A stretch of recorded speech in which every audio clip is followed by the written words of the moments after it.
The world is obsessed with speed. We celebrate the overnight success, the 20-year-old billionaire, and the person who seems to have it all figured out by lunch. But let me remind you this: the world builds for the season, but God builds for the century. If your life feels like it's on a delay, it's not because you're failing, it's because you're being aimed. A pebble can be thrown instantly, but a long-range missile requires a million calculations before it ever leaves the silo. You weren't being ignorant, you were being calibrated. God kept you in the dark because He is engineering a kill-shot destiny, a breakthrough so precise and so massive that it doesn't just change your life, it shifts the culture. You aren't late to the future, you're the reason the future is gonna be worth watching. God is not late, you are just early. You are currently a ghost. You've put in the hours, you've mastered your technicals, and you've refined your strategy until it's surgical, yet your bank account and your social standing are stagnant. It feels like the universe is gaslighting you, but you need to understand a fundamental law. The more massive the impact, the longer the blackout period. True power isn't discovered, it is cultivated in a pressurized vacuum. Think of a nuclear reactor. The most intense energy is generated behind the lead-lined walls, shielded from the world, because exposure before containment is lethal. The spirit of invisibility is your shielding. If you were found today, the noise of the world would dilute your focus before you even finished the build. You're being kept in the dark to ensure that you aren't just another pump and dump success story, but a fundamental asset with a baseline that can never be broken. While the retail crowd out there are chasing the spotlight, you're performing the stealth accumulation of character. You are digging the foundation so deep that the world thinks you've disappeared into the mud, oblivious to the fact that the deeper the hole, the higher the skyscraper. You have been forced to work without the drag of applause, building an internal engine that runs on discipline instead of dopamine. This isn't a delay, it's a strategic advantage. You have been tempered in silence so that when you finally moon, you don't just hit a peak, you establish a new orbit. But working in a total vacuum is a psychological war zone. When there is no feedback and no green candles on the chart, your mind starts to play tricks on you. It whispers that the flat line is permanent, tempting you to walk off the stage at 10 o'clock, unaware that the script was written for 10:01. The difference between a visionary and a cautionary tale is often just 60 seconds of irrational endurance. I call it the 10:01 rule. In the world of high-stakes finance and personal evolution, failure is rarely a catastrophic explosion.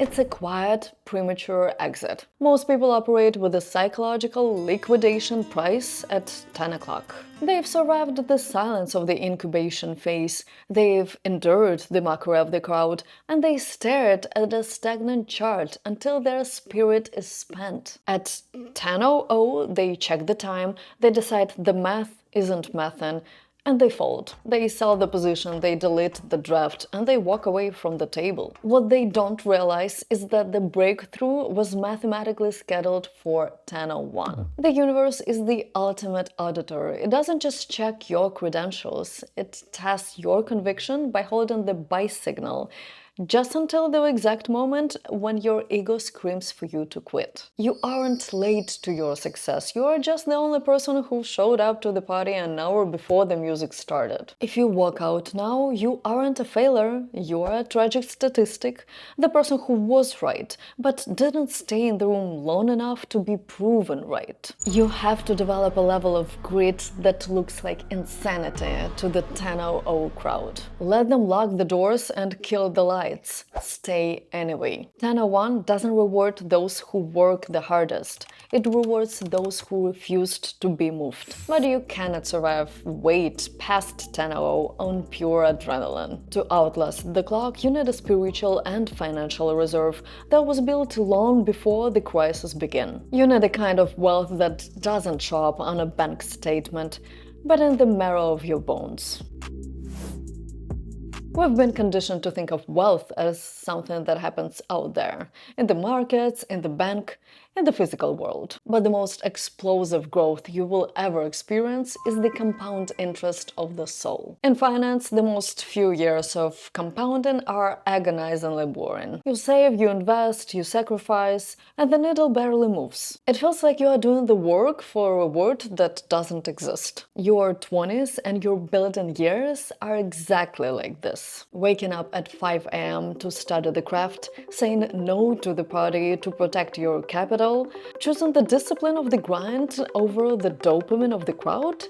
It all feels useless in the moment. You look at your peers who are liquidating their youth for a quick high, and you feel like you're falling behind. But character is a high-yield asset. Every time you choose your future self over your current impulse, you are depositing identity capital into a high-interest account. By the time you hit your 30s or your harvest season, those tiny little deposits have already gained momentum that no one can stop. Suddenly you possess a level of intuition, resilience, and confidence that others try to buy but can't afford. They see the wealth on the surface, but they didn't see the decade of daily, useless habits that built the internal empire required to sustain it. You aren't just getting rich, you are becoming the kind of person who is impossible to bankrupt. But here is the catch: you can't keep compounding if you're constantly cashing out your progress for a taste of early success. Sometimes the worst thing that can happen to your long-term legacy is getting exactly what you asked for before you are strong enough to keep it. We have been taught that a delay is a denial. We treat it like a technical glitch in the universe, a frustrating pause in the movie of our lives. But in the architecture of the great destiny, the delay is not an obstacle, it is a filter. Getting what you want too early is the fastest way to lose it. Look at the data: the lottery winners who go bankrupt within the first 3 years, the overnight influencers who self-destruct under the first sight of pressure, the traders who once hit one lucky 100x and then lose it all because they didn't learn how to manage risk. They had the harvest, but they didn't have the barn.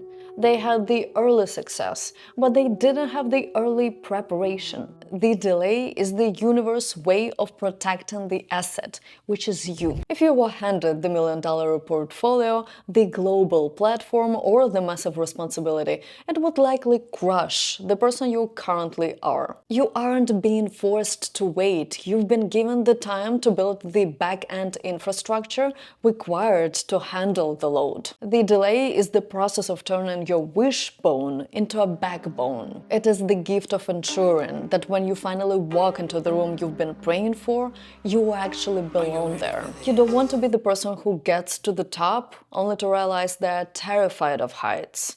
You want to be the person that built the mountain. But make no mistake, there is a big difference between waiting for the right moment and wandering aimlessly. The gift of delay is only valuable when you use time to refine your direction, because moving fast in the wrong direction is the most expensive mistake you can make. Our culture is obsessed with hustle, but hustle in the wrong direction is just a sophisticated way of wasting your life. We are told to move fast, break things, and outrun the competition, but here is the brutal truth. Moving at 100 miles per hour in the wrong direction is infinitely more expensive than standing still. In the world of finance, the person who trades the most doesn't win. The person who waits for the right trade wins. In life, being early gives you a luxury the desperate don't have, the luxury of precision. While everyone else is racing toward the cliff because they're afraid to be behind, you are allowed to be slow. You are allowed to calculate, you are allowed to say no to mediocre opportunities, so you are liquid and ready when the once-in-a-decade play arrives. Speed is a commodity. Accuracy is a superpower. When you stop worrying about how fast you are going and start focusing on where you're headed, the game changes. You stop competing with the clock and start mastering the compass. It is better to arrive at the right destination 5 years late than to arrive at the wrong destination 5 years early. One is a detour, the other is a dead end. Use this time to sharpen your aim. A sniper doesn't get paid for how many bullets they fire. They get paid for one that hits the mark. But precision requires more than just a clear map. It requires a clear environment. You can have the perfect aim, but if your circle shakes in the table, you will never hit the target. It's time to perform a silent audit of who is actually in the room with you. The most dangerous lie you will ever tell yourself is that you can reach the new destination while carrying the people who belong to your old one. If you are standing in the silence waiting for your life to ignite, you must perform the silent audit. You have to be called to ask, am I actually early to the future? Or am I late to live the past? Most of what we call loyalty is actually a suicide pact with mediocrity. We stay tethered to the people out of sense of history, unaware that their presence is a localized distortion of our potential. You are trying to build a supersonic life while dragging a social circle that only operates on a walking speed. If your environment is cluttered with people who only talk about what used to be, they aren't your foundation. They're the debris you're supposed to be clearing. You cannot pioneer the new world while you're still acting as the museum curator for your old one. Being early is an act of temporal migration. It means your mind has already arrived at the destination that your physical reality hasn't reached yet. If you stay surrounded by the people who are addicted to the safety of the past, they will treat your vision like a hallucination. They will try to save you by pulling back into the burning building of the status quo. An audit isn't a betrayal, it is an act of the gravitational escape. You have to shed the weight of those who are comfortable with the now, so you can survive the G-force of the next. When you finally stop trying to bridge the gap between your future and their past, the friction disappears. The world stops looking like a struggle and starts looking like a sequence. You begin to see that luck is the mathematical reward for the person who had the courage to be alone, until the rest of the world caught up. Most people treat luck like a lightning strike, a random, chaotic act of God that hits whoever it wants. But if you look at the architecture of a breakthrough, you realize that what world calls luck is actually just synchronicity and statistics. It's the cold, mathematical certainty that rewards the person who refused to leave the room. Think of your journey as a series of coin flips. If you flip a coin once and it's tails, you aren't cursed, you're just simply at the beginning of a sequence. Most people flip the coin 3 times, see 3 tails, and conclude that the game is rigged. They walk away from the table at 10:00, unaware that the loss of probability were preparing to settle the debt at 10:01. They didn't fail because they were wrong. They failed because they didn't stay in the game long enough for the math to work. Being early means you understand that every no, every flatline, and every delay is just a statistical prerequisite for the inevitable yes. You aren't chasing a miracle, you are waiting for the intersection of your high-level preparation and the world's shift in timing. When you refuse to move, you eventually force the sequence to deal you the winning hand. Luck isn't a bolt of lightning, it's a trailing indicator of someone who was too stubborn to stop. You don't need the universe to give you a favor, you just need to stay in the field until the storm arrives. But even when the numbers finally align, you have to realize that you weren't the one who invented the math. You have to stop seeing your setbacks as the errors in the code and start seeing them as the intentional hand of a master architect. Stop crying over what you think you've lost. In the grand design of the creator, you didn't lose time, you didn't lose money, and you didn't lose people. You were simply shedding the components that weren't rated for the altitude you are headed for. Those losses were actually the architect clearing the site, so he could finally start the real build. Be honest with yourself, you couldn't handle the crown you were begging for 2 years ago. If God had handed you that level of success at 10 o'clock, you would have been a catastrophic wreck by 10:05.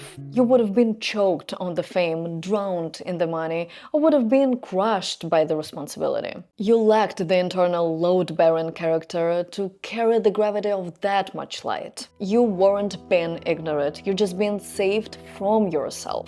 You have to accept that you aren't playing the normal game because you don't have a normal destiny. The reason your excavation is so deep and your silence so long is that you are being reinforced to hold the weight that would snap a normal person in half. You were kept in the dark to ensure that when you finally step in the sun, you don't melt, you shine. You aren't late to the future, you are the only one who has been through the fire long enough to actually own it. Stop checking the time. The architect is checking the structural integrity.